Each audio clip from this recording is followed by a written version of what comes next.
Welcome to another edition of Grace Under Pressure. It's a show interview show in which I speak to noted experts and thinkers and doers who are shaping our new way of doing things. And my guest today is Dr. David Fessell. I will tell you about David in a minute.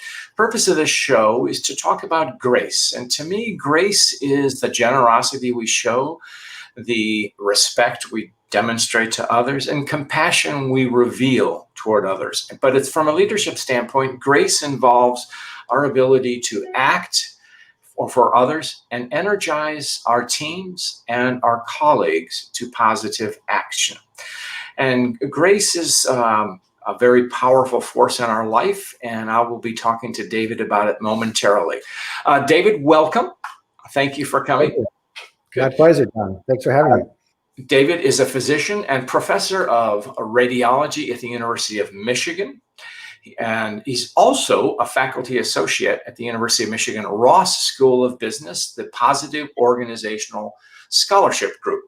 So he has a double barrel background, medicine and social science. So David is also an executive coach and a graduate of the Second City Improv Conservatory, which is very, very cool. So we're going to be talking about humor today. Formerly, David directed the leadership curriculum for the University of Michigan's medical school. David speaks widely and nationally, and or at least he did until COVID, but he will be back anyway. David, welcome to the show. So great. It's very exciting to be here, John. Thank you for doing this. It's a great service to the community and for having me today. Yeah, well, you know, as a clinician, but also as a person, we're all feeling a lot of pressure. What do folks tell you that they're worried about, David? Yeah. Great question, John. I'm hearing a lot of concern about childcare, with the schools, elementary schools, middle schools, high schools, people wondering how they're going to handle that, navigate those family situations.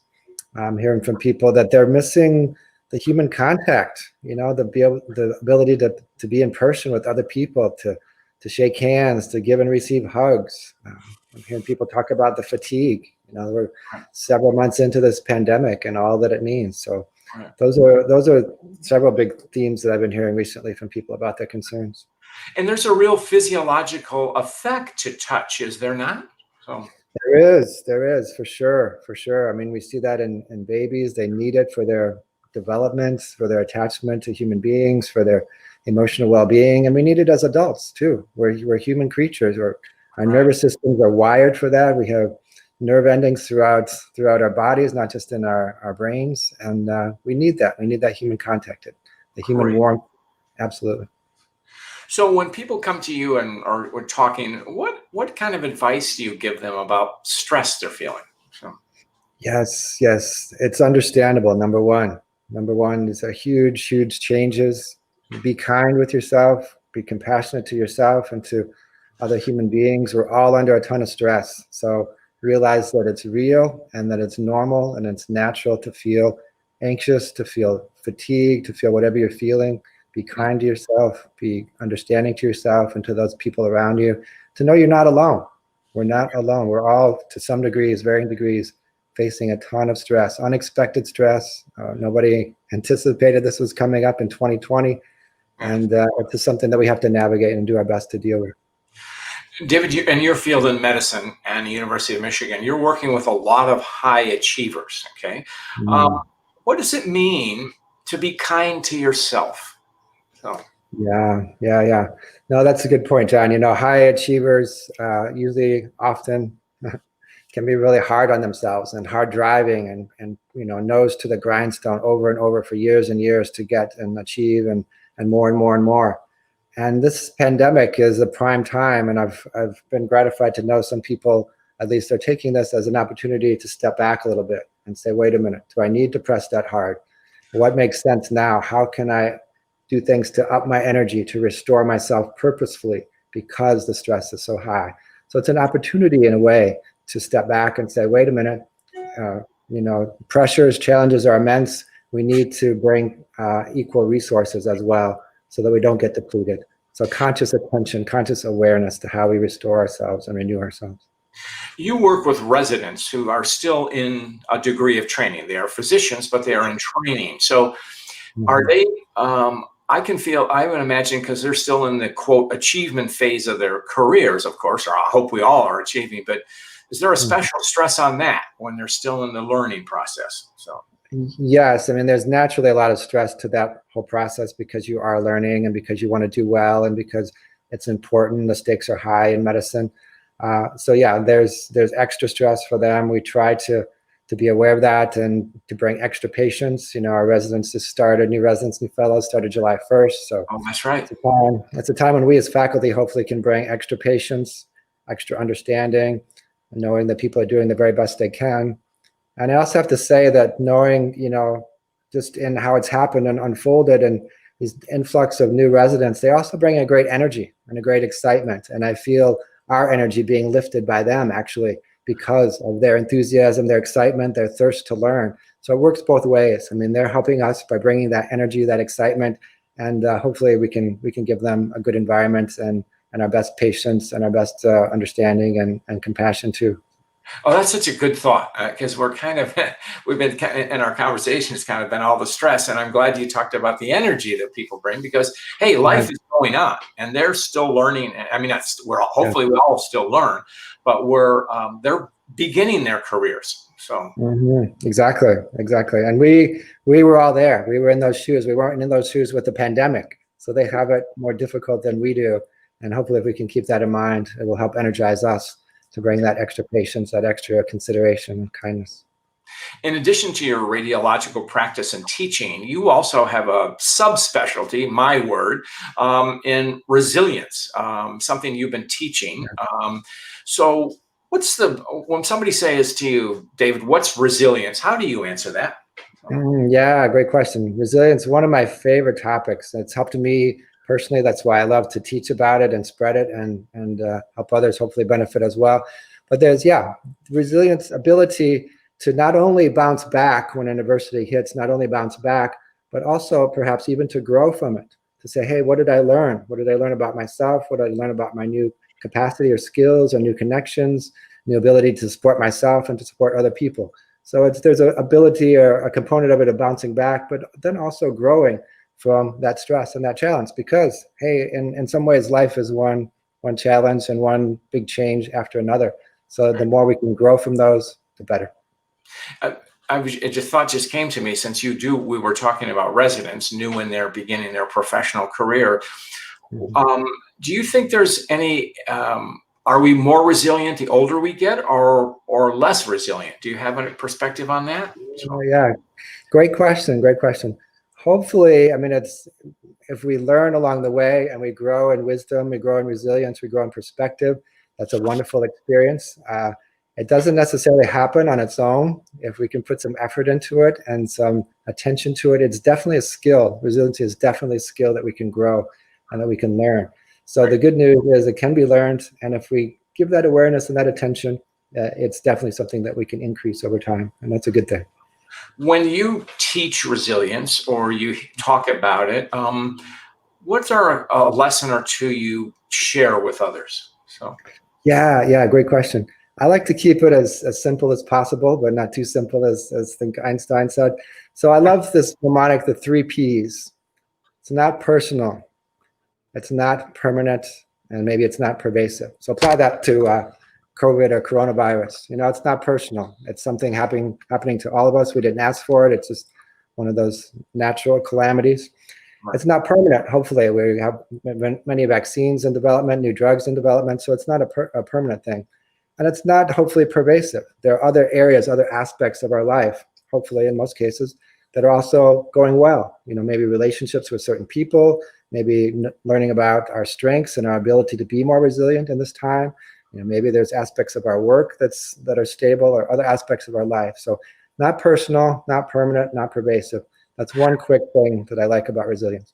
That's a wonderful thought. The idea of pervasiveness is the sense that And as you said, well said, there are other elements in your life that are going well, and that's something to focus on. Is there an exercise or a tip or technique you share in that regard? So Yes, yes, totally. So I love this concept and this exercise from Rick Hansen. He's an author of many books, and one in particular that I'd recommend is called Hardwiring Happiness. And it's an exercise about taking in the good, taking in the good. It's just what you were talking about a second ago, John. We all have things in our life that are still good, that are still going as expected, or they're still supporting us, sustaining us, whether it's relationships, whether it's our work, whether it's our family, our pets, whether it's the summer sun. There's a ton of good in the world. And if we can consciously take that in multiple ways to do it. This morning I was out on my deck. I like to start the morning whenever I can with some stretching on my deck. And I was out there stretching. I was taking in the nature. There's so much green in my backyard, actually feeling the warmth of the sun on my face, the sounds of the birds, just consciously soaking it up. And Rick Hansen talks about, for a dozen seconds or more, not just a second or two, oh yeah, I noticed that, on to the next thing, but a dozen seconds or more, let that settle in. Different sensory aspects of it. What does it feel like? What does it look like? What does it sound like? If it's taste or touch, those senses involved too. And let it really settle in. And do that several times a day. That taking in the good can really help our well-being and help the circuitry of our brains. That's such a good thought. It's in the school of mindfulness, but it's a meditative practice, would you say? So yes, totally. Another one along those lines that I love, and this comes from a couple of physicians at the health system, Vineet Chopra and Sanjay Singh, from a HBR article they wrote about. But we're all washing our hands so many times a day, and that's a good thing. We need to do that. We need to be safe. But as we're washing our hands, using the hand sanitizer, using the soap and water, whichever way we're doing it, just to use that and to develop that habit when we're doing the hand hygiene, to check in with ourselves. Hey, how am I feeling? Am I holding some tension in my neck where I typically hold it? Maybe I can relax that. Maybe I can take a couple deep breaths as I'm sanitizing my hands. Maybe I can ask, when was the last time I ate or drank, or how's my body feeling? Just use that meditative moment that happens over and over, a dozen or more times a day when we're washing our hands. So if we can build these mindful moments into our day, it can really make a difference over time. What I like about that is you're a physician, and Sanjay and Vineet are as well. And obviously there is a physicality to what you do, but most of your practice is up here, And so the fact of, I love how you tied it into how am I doing? How am I feeling? Tension in my neck or physicality, because I think it was so often of this, we live in this cognitive realm. We kind of forget that we have a body. So, yes, totally. I love that you highlighted that point, John, because taking care of our bodies, tuning into it, our body also has a lot of wisdom. And it gives us a lot of information. If we can tune into it, where might I be holding some tension? Are my feet tired because I've been on them all day long? Do I need a nap? Do I need some rest time, some recovery, some exercise? All these things to help take care of our body and our mind and our spirit all together. Oh, that's a good try. You also teach at the at Ross School of Business at the University of Michigan, and you're in the positive member of the positive organization faculty. Tell us about positivity and how that applies to the situation we're in right now. So. Yeah, great question, John. Yeah, positive organizational scholarship and positive psychology, it's all about noticing the good, as we were talking about a little bit a few minutes ago, noticing the good and asking how can we build on that and broaden that. Noticing the good, asking how we can build and broaden on that. That comes from work of Barbara Friedrichsen, used to be at Michigan, now at University of North Carolina. And what's going well, the appreciative inquiry approach. David Cooperrider used to be at Case Western Business School. What's going well? Why is it going well? Noticing the positive, looking at it, how can we build on it? And then looking at what's the best of human potential. What is possible in terms of human potential, the best that can be, and how that can inspire us and how that can motivate us. And again, it's coming back to what is the challenges, not only the challenges that we have, there are many, and especially in this year of COVID, but what are our resources as well? And what is the good that's happening? And how can we see both of those for a view of wholeness of life, both the challenges and the good, both the grief and the goodness or the gratitude, and build on those, build on noticing and appreciating what's going well and building on it. That's such a powerful thought, but I can see, we're surrounded by negativity right now. Certainly if you turn on the news, it's pandemic, pandemic, pandemic, as in addition to the economic crisis, and of course the fight for social justice. These cause a lot of tension on our society. So is there something like, do you advise about taking an inventory of goodness in your life, something like that? So. Yes, there's many ways to do it. One that has some research evidence that's very helpful is keeping a gratitude journal. Every night before you go to bed, at least a few times a week, jot down a few things, 3 things that you're grateful for in your world, in your day, and how you feel about them.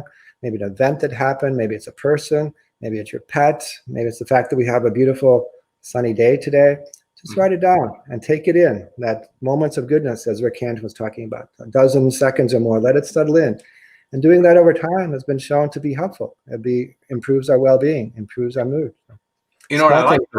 Yeah, this is so simple, so easy, so accessible. We forget it. It's just we just have to remind ourselves. So. Yes, absolutely. Simple is good. Simple is good, and small is good too, because it builds over time, like compound interest. It builds over time. Small changes, small habits, small moments over time, they matter and they make a difference. Right.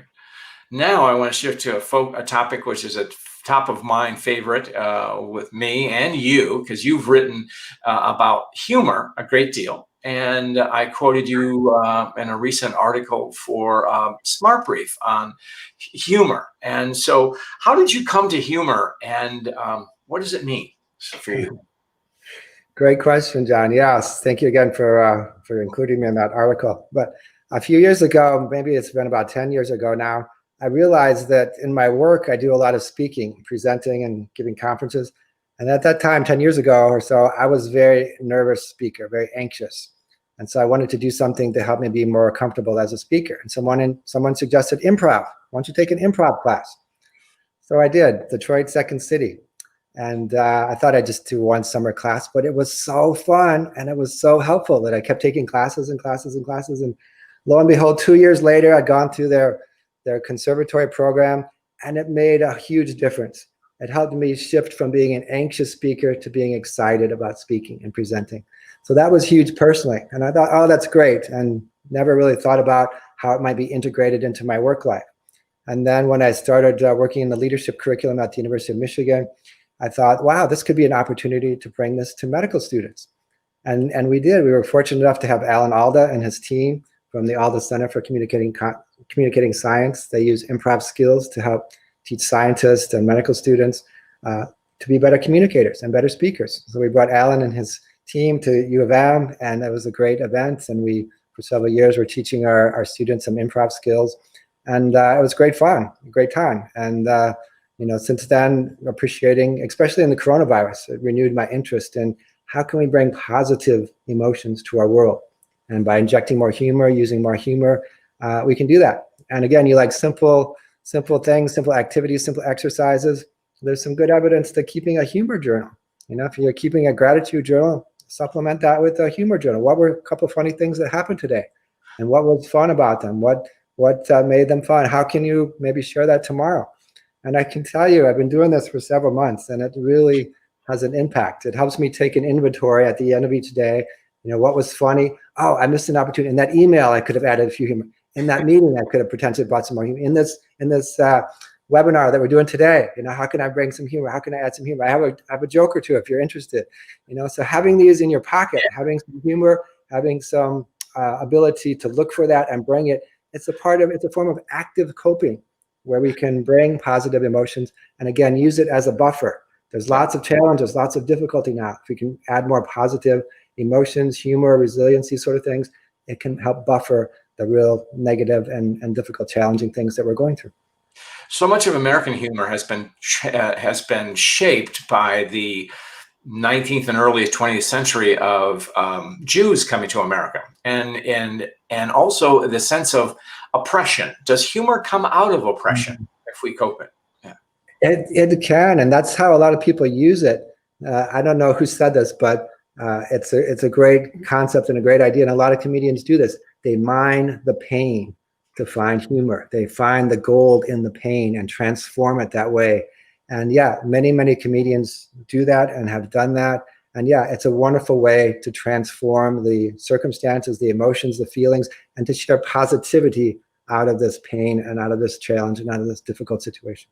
Well, then taking in a macro sense, this pandemic and this crisis certainly provides us with lots of material, you would say. Yes, yes, yes, absolutely, absolutely. And you've probably seen it, John, on these Zoom meetings that at work and different places, I've seen over and over people ask for humor. Next Zoom meeting, everybody bring a joke, bring a cartoon to share. I've seen it over and over and over. And people, I think, naturally, they know that humor helps. And there's been studies on it. It helps us cope. It helps us be more resilient.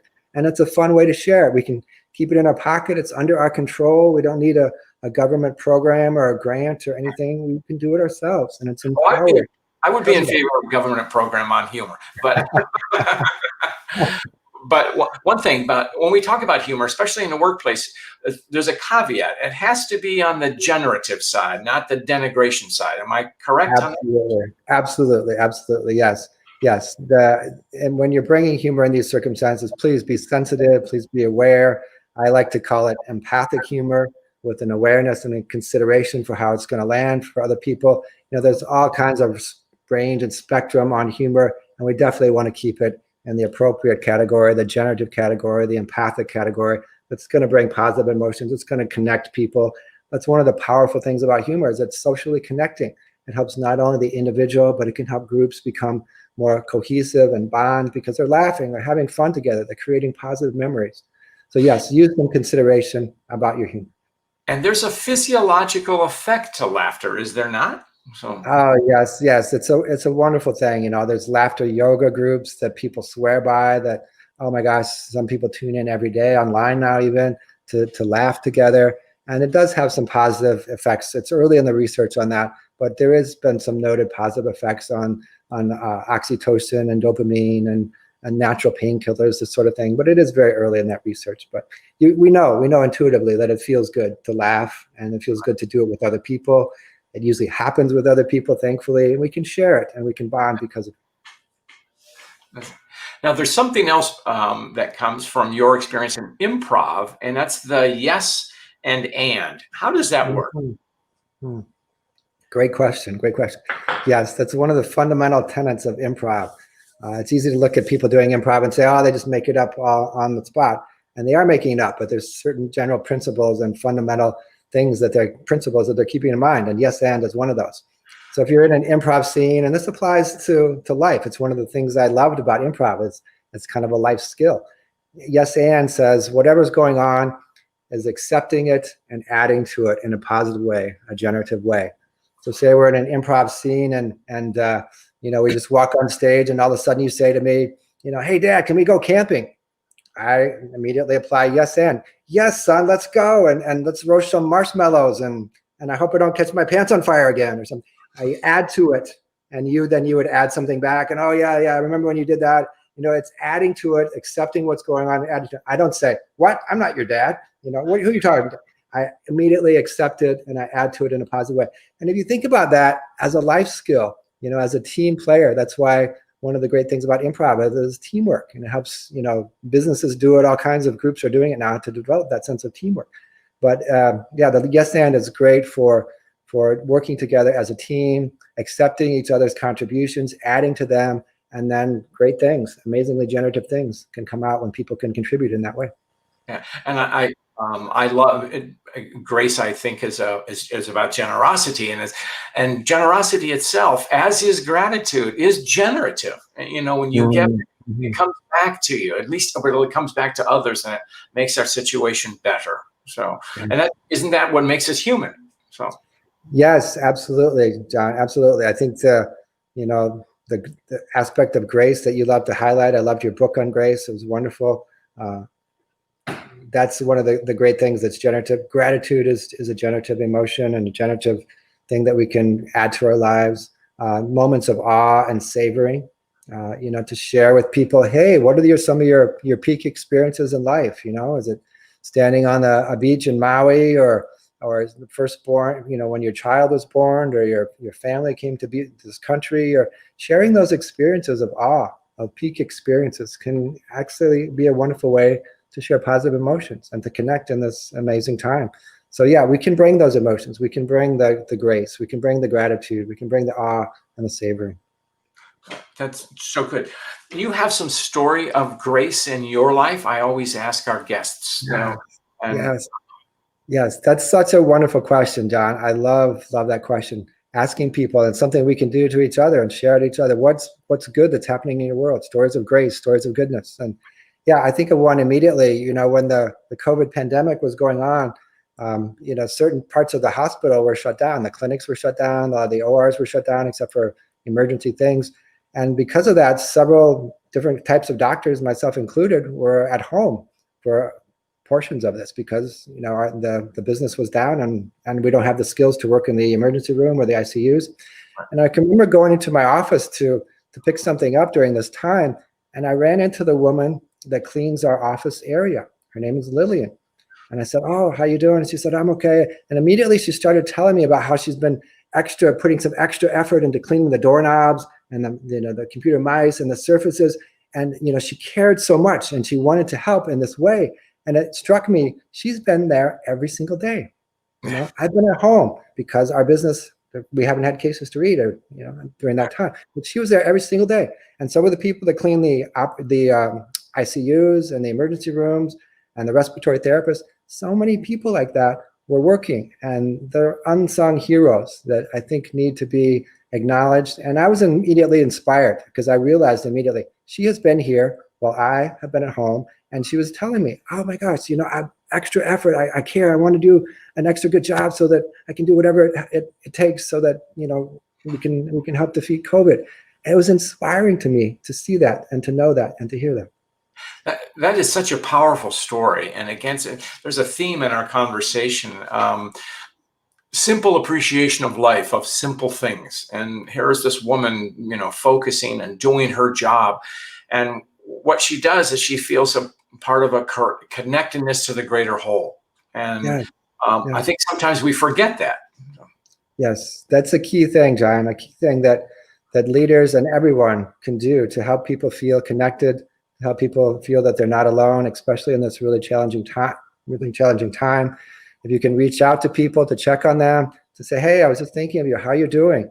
Spread that care, spread that goodness, spread that kindness. Be kind to yourself. Be compassionate to yourself. Give yourself extra time and extra TLC, and spread that to others, especially in this difficult time.